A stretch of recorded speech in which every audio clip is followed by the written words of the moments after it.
Here comes Jensen and Jared.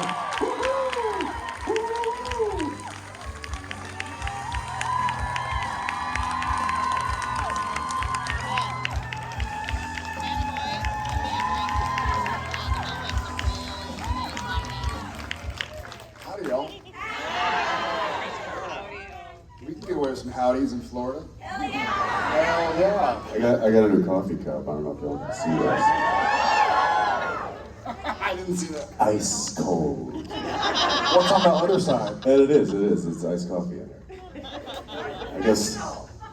I want butt cheeks on the other side. That can be arranged. Let's be honest, we all do. Whose butt cheeks, Jared? I mean, throw a dart. Especially the boys. Like, I think that's like, if you're on the boys, you're just essentially showing your ass. That's what's gonna happen. Thank you, Eric Cookie. Any first timers here in Orlando? Jeez, thank you. I think, and how many 100 something cons we've done, and it makes sense. This is the first time I've ever seen Mickey Mouse ears in the audience. So, bravo to you. It caught my attention. I was like, well, we're excited to be here. Absolutely. Yeah, having a good time. Yeah. How many people are actually going to stay here? No, here's the question. Is anybody going to Disney today? Yeah? Not today. Not today. Not today. Not today. We're previously engaged. But you're gonna make a little Disney trip out of this, I hope, and get to ride some rides and Universal. Got a lot of Universal fans here. Universal, yeah. Yeah. Harry Potter. No, How dare you? that sounds good. Again, that's all I want to see on the back of that. Yeah, if you go to Universal, do the Velocicoaster. That was awesome. Yeah, my kids all came here with Jen a couple months back, and they did all the parks. And so she sent a video saying like, "Hey, Daddy and Cliffy are at Universal. What should they do?" And they all yelled like, "Velocicoaster!" And then they were all pissed off that I was there. So, no dad I points. showed my kids. They were like, where are you going tomorrow? And I was like, oh, let me show you. And I pulled up like this little like 2-minute commercial of all of the parks that are here. And I was like, I'm just gonna go here. And it was just devastation See you later, on kiddos. all of their faces. Oh yeah. All right, well, I think maybe some of y'all have some questions. I'm gonna look first to my Mickey Mouse because that's the first time I've seen it. So if it's about Mickey Mouse, I'm gonna send the questions. Hi. Hi. Sorry. I blame Robin because I was. You which? I think you can pull it down to ask a question. Can you hear me? Yeah. So sorry. Not your fault. Okay, so obviously I love you guys. This is my first convention ever, and I can't believe I'm here. So thank you for coming. For the two of you, which of the top 3 film and television characters that you've played in the past, like for you, Jared, you were Wade in House of Wax, you were Dean in Gilmore Girls and Cordell Walker, and Jensen, you were Boaz in Teenage Hero, Eric Brady in Days of Our Lives, and Soldier Boy in The Boys. Which of these characters would survive in the supernatural world?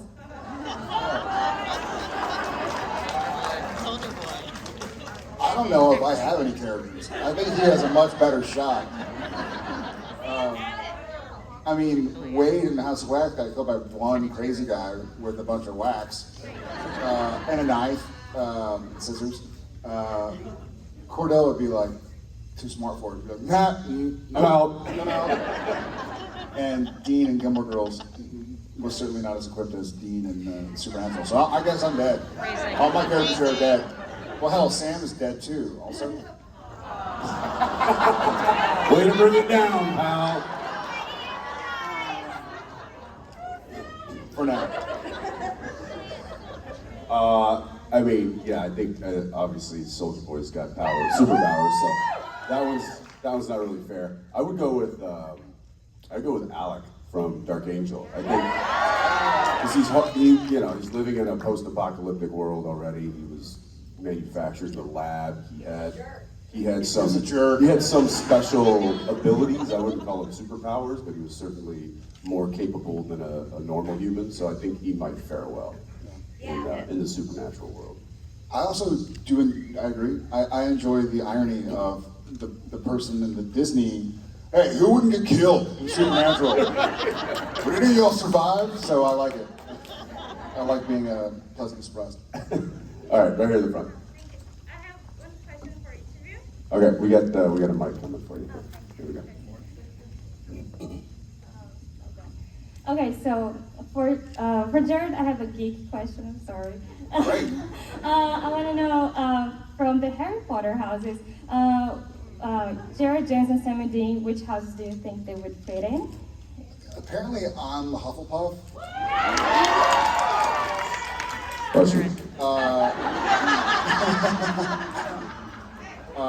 Sam, I would think, is Gryffindor. Yeah. Jensen, you think Ravenclaw? No?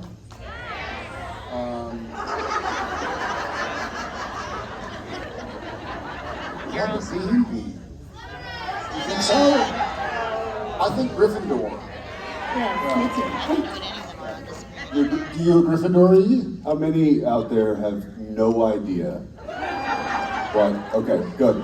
Just my people. Never read a book, never seen a movie. You're lost. You're lost. Did you say never read a book? Never seen that movie? Never read the book, never seen a movie. Yeah, no, I don't. Hey, you can Dumbledore your way all the way.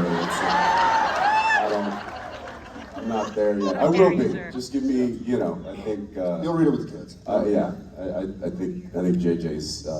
Although she's just like, she's devouring books left and right now, and we haven't given her Harry Potter just yet because she was doing the graphic, not the graphic novels, but graphic novels. She's just like slaying them. She's like done like series of them. Now she's moving to like ones without the illustrations. So I think she's probably ready for Harry Potter. But and then I'll educate myself. 20 years too late. That's fine. Wait, I have a second part question for Jason. Also, I asked you yesterday about the boys thing you're gonna have in Brazil in July. But could you talk about it if you're going? Because we don't know if it's gonna be just a press event or if it's gonna be like a con. What it's gonna be? The boys in Brazil? Yeah, in July. Yeah, so it's going to be very similar to what we did over in Europe last month. So it'll be like a press junket, and then it'll be, I think we're doing a couple of like actual red carpet premiere things for the season finale. So there'll be fans, press, all of it. Yeah, that's about all I know. And a lot of chascarias. Thank you. I'm gonna go this side. I see you right there, pink cowboy hat. I'm all about hats today, if you can't tell. So going from Mickey Mouse to a pink cowgirl. I've been the pink cowgirl all week. Sounds like I a like sex it. position. All right, I got questions for both of y'all. I'm sorry, I lost my voice last night at the concert.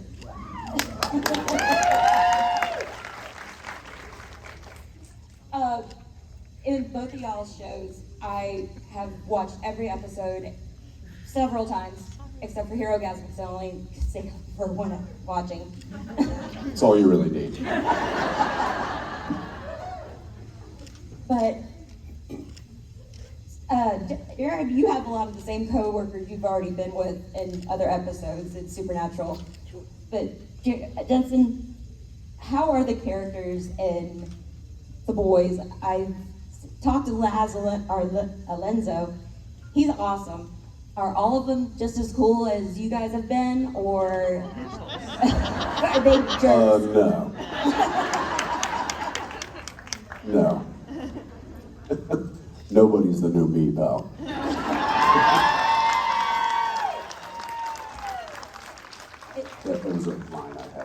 Soldier Boy.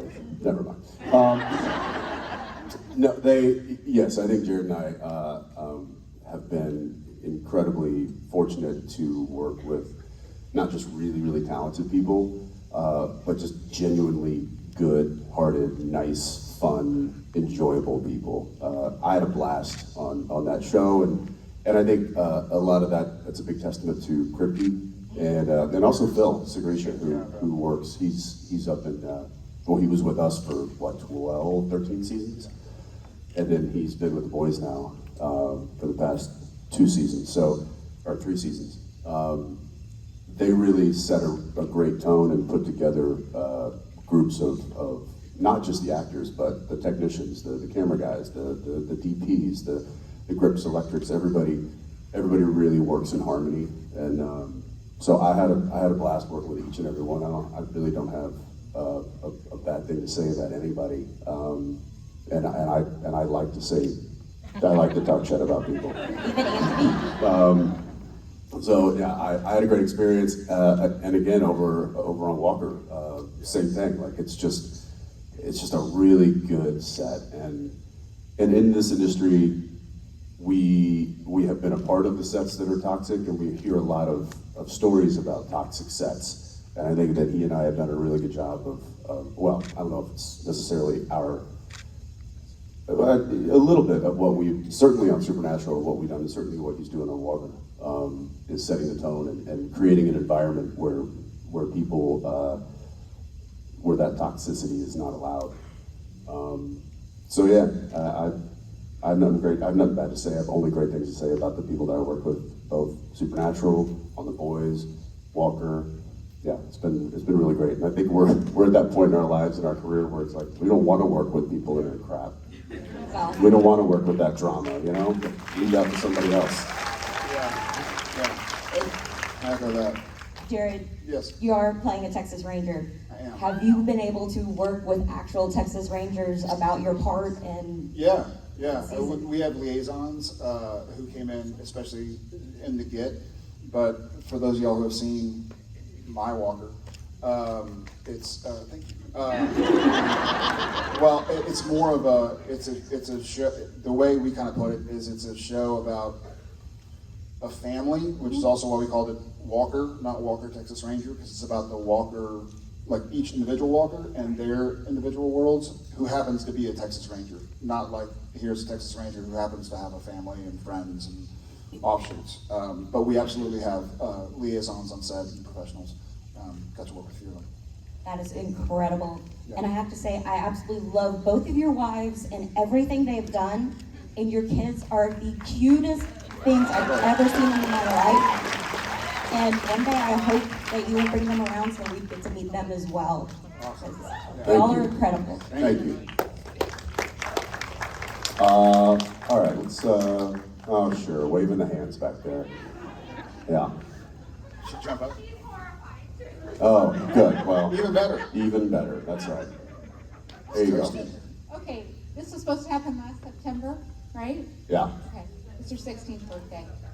Happy late What 16th. was her 16th birthday? Yes, it was gonna happen on like the 12th. Oh, well, That was her 16th happy birthday. belated 16.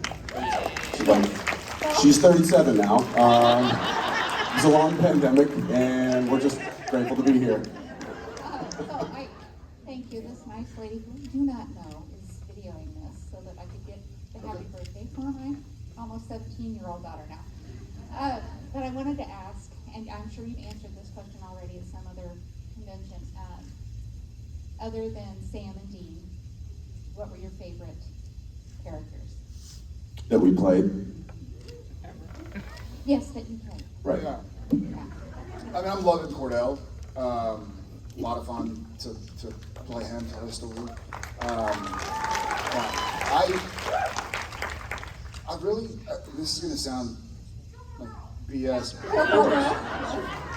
Gilmore Girls was a bit more daunting because I didn't have a fully technical understanding of the way, I had done plays and stuff in school, but I was still trying to figure out how to learn, and they were also so great there. Lauren and Alexis and Herman, rest in peace, Melissa McCarthy, they were all so great in guiding of like, here's what you do, here's what a mark is, here's when you show up, here, and Milo, like I remember I would just sit in my trailer and he'd be like, hey, you wanna go to lunch? I was like, we can leave? He's like, yeah, we just have to be back in time. I was like, okay. So I was still learning the rules of the game. And so it wasn't probably until seasons kind of 4 and 5 of Gilmore that I felt like, okay, now I can go play, have a good time, do my work. But I've really enjoyed different aspects of all my characters. Yeah. Yeah, I think there's certainly an element to, I think, every character that we play that we find, some sort of an attachment that fulfills us, that we enjoy. I mean, I truly love doing what I do. But I don't know, if I was to pick one, I had a really good time playing Priestley. That was a lot of fun. And one that I recently that I'm just really sad is never going to see the light of day is the character I played on Rust. His name was Woodhelm, L. Woodhelm, and he was a U.S. Marshal who was back in the Old West. It was a lot of just the good guys tracked down the bad guys, and there was a shootout, and that's how it happened. But this character was written more like a detective, and did things differently than guys did back then, and like would actually go look at the victim and look at the way that they died. It was more clinical, and I thought that was a really interesting character to play in that time period. So I had a lot of fun playing that, being a part of that production up until it was a tragic ending. But yeah, like Jared said, I think there's parts of every character that are really fulfilling and I really enjoy. Yeah. Thank you. Thanks. Thank you, and happy late birthday. I'm gonna go way to the very end over here on the left. Yes, the farthest hand. Well, yours was, yeah. Sorry, that wasn't very clear. First of all, You with the hand. First of all, thank you for being here. I drove 8 hours from Fayetteville, North Carolina to be here. Love what you do. A few cons ago, I said thank you to your spouses for sharing you with us on these weekends, because I know they want to see you, but you're here. We appreciate you and them very much for that they support. My question is, we know there is a ton of pop culture references in crypty stuff. Were there, and Supernatural, I'm not sure, Jared, not The Boys, but hopefully we can see you on The Boys. Were there ever any pop culture references that you were like, I don't know what the fuck that is, I have to look this up so that you could deliver a convincing line, because I'm old. I'm older than you guys, and there are some where I'm like, I don't know what this is. I have to figure out what this is, so I get the reference. I feel like there were. Yeah. I feel like there were a couple. Woody? That's Is that a pop culture? That's not a pop culture reference, but It's just a food. I appreciate the fact you just screaming out pudding. Cheers to you, young lady. They make pudding in yonder years as well. It's been around for a little bit. She's been holding that in all weekend. We know what her pop culture reference was. Dean drops his drawers, yells pudding, and she's like, what is that? Google, pudding. This is amazing. What's that referring to? You're slicing bread too?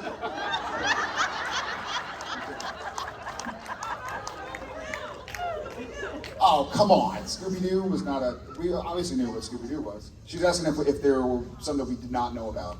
We did know about pudding as well. No judgment here. It's a safe space. What?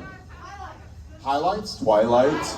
Oh, no, we knew Twilight actually filmed right next to Supernatural. Yeah. So we were aware of it. I've never seen the movies, admittedly. You don't need to. Nothing's jumping on the top of my head as far as ones that I'm sure there were. I'm sure I feel like there were but things that was like, what is this? What's this in reference to? But I can't really recall what they were. So did you get like direction on how to deliver? You know, did you just go? There was usually a director on set. No, because We would usually read it before we roll the cameras. from what I've heard, you don't take direction. The what? I said from what I've heard, you don't take direction. We don't take direction. You kind of have to be herded. Why start now? Yeah. But I mean. Yeah, you can direct us. We're not going to take it.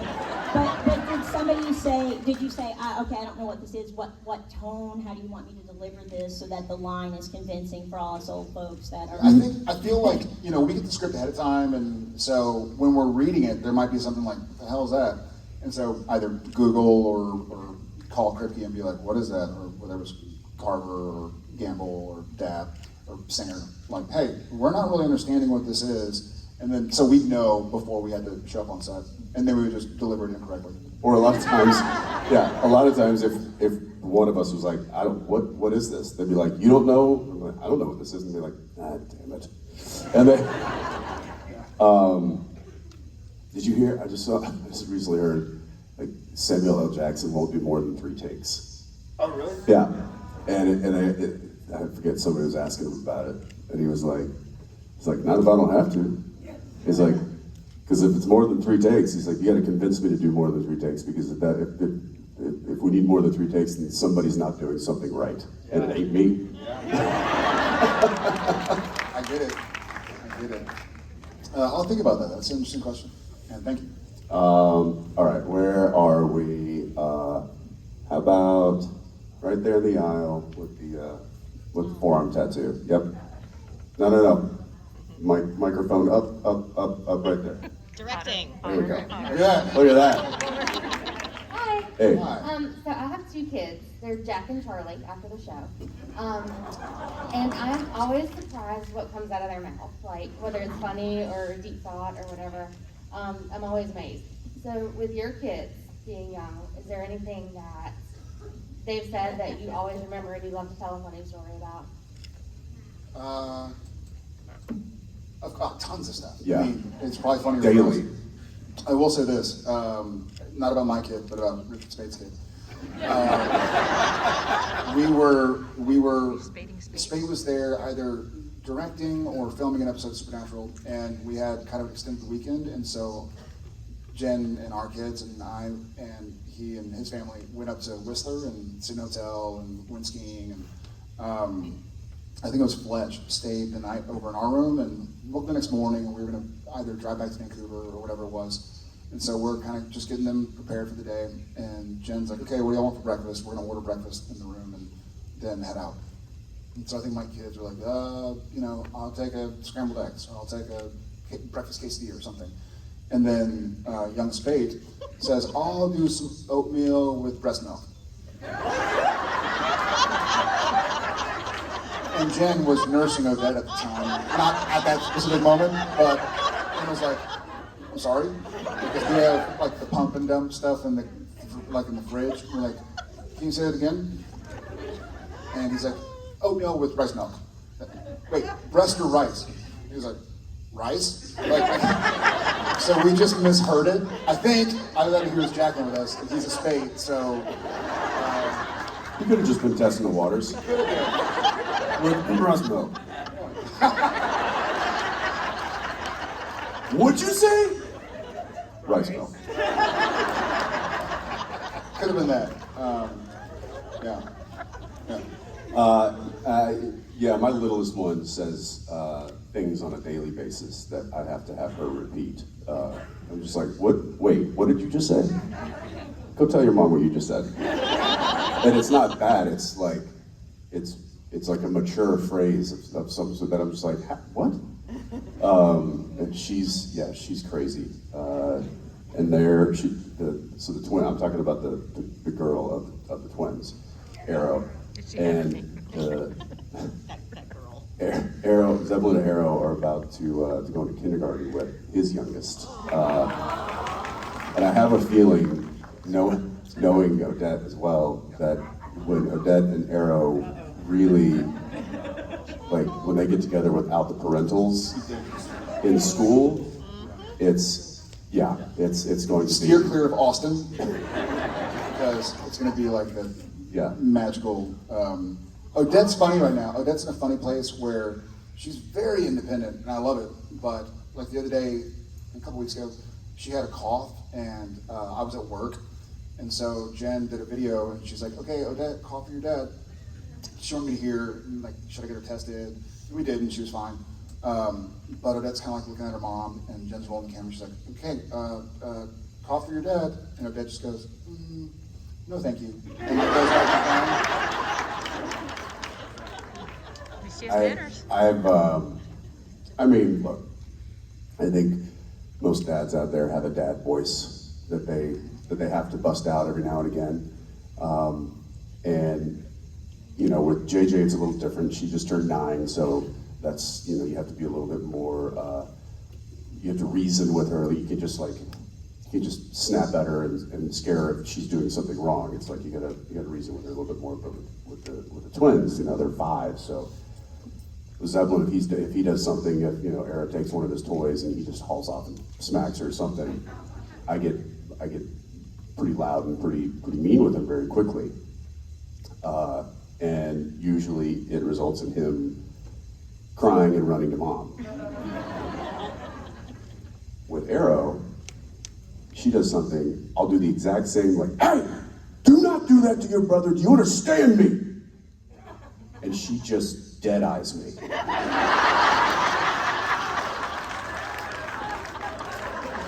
And this just happened like a week or 2 ago, and then just goes, "Okay." And I was like, "I'm serious." "Okay. Good talk." I mean, it scared me. I was on the receiving end of the fright at that point. Yeah, anyway, I think we got time for one more. One more. I'm going to go way back there. Yes, black mask, hand still up, yes. Yes, you and the mask. You and the mask. And the hand. Hi guys. Hey. This is my first convention in 7 years, so I'm really excited Oh, wow. to be Welcome back back. here. I was just a little girl, so it's cool to be a young adult and be able to still be here and be with us. Yeah. My question was, when was a time where your character challenged you? Like a challenging scene to play, or? Yeah, like script-wise, plot-wise, just a time when your character Oh, okay. challenged you. I mean, I'd have to, this might be a cop-out, but I'd have to say daily. Like every day I stepped on set, I found that it was not a challenge in like, oh, this is tough, but like a challenge of like, okay, what am I going to have to seek out, find, and overcome today as Dean Winchester? So every scene and every moment and every emotional, you know, journey that these guys go through, whether it's together on the screen or separate, I think there are constant challenges just as an actor to find the honesty in those moments and make them as real as possible. Who was it? Somebody just said, "Come on, it's just," I think it's Taika Waititi. He was like, "It's acting. It's memorizing lines and then saying them back. That's it." But and he's not wrong. But finding the true emotion and making it really honest so that it's relatable to an audience, I think is always the challenge. Yeah, I think I agree with that. And I got a chance to think about it for a second. I think for You're me, welcome. it was it was actually more challenging to do stuff that I had experienced, or to play parts of Sam that I felt Jared had as well. You know, pretending to be soulless or Lucifer, I'm like, well, that's cool. I'm gonna go play pretend, you know, like you do when you're a kid and you're running around the neighborhood and you're cops and robbers or whatever. But stuff like the end of season 8 that I was going through as well and kind of hadn't really talked about. Yeah. That was more challenging. Like, it's easy to be goofy or be silly or to play something you're not because you know you're acting. But then, and to his point, you're trying to, like, it's the puzzle of delving into it. Like, how would I react? Well, I know how I'm going to react, how it's written, but how can I find the mental journey to have my character react like this, or act like this, or do this, or that. But it was the stuff that kind of rang true that I didn't want to delve into, you know, and explore on screen as another character, albeit. I think I have one moment that I think I can speak for both of us, and that was the Dean's death scene in the finale. And I'll tell you why it wasn't challenging. It was obviously challenging for obvious reasons, but what I didn't expect, and I don't think he expected either, was the challenge of not getting too emotional. Because as we were saying goodbye to these characters as actors, and the crew, and it wasn't the challenge of getting the emotion right. It was the challenge of not letting the emotion of what's happening influence the performance, and that was I found that very challenging. Like trying to separate Jensen's emotions from what was happening. Again, it was real. We were actually saying goodbye. Oh yeah. Jared and Jensen No, were that was very difficult trying to separate my personal emotions with what Dean should be feeling at this moment, and that was a challenge that I don't think I've had ever. Yeah. Anyway. All right. On that note, Thank y'all so much. We're not going anywhere. We'll thanks see y'all guys. the We'll rest see you of the later. Don't run off to Disney, all right? Come on, let's hear it for him, everybody. Let's hear it for him.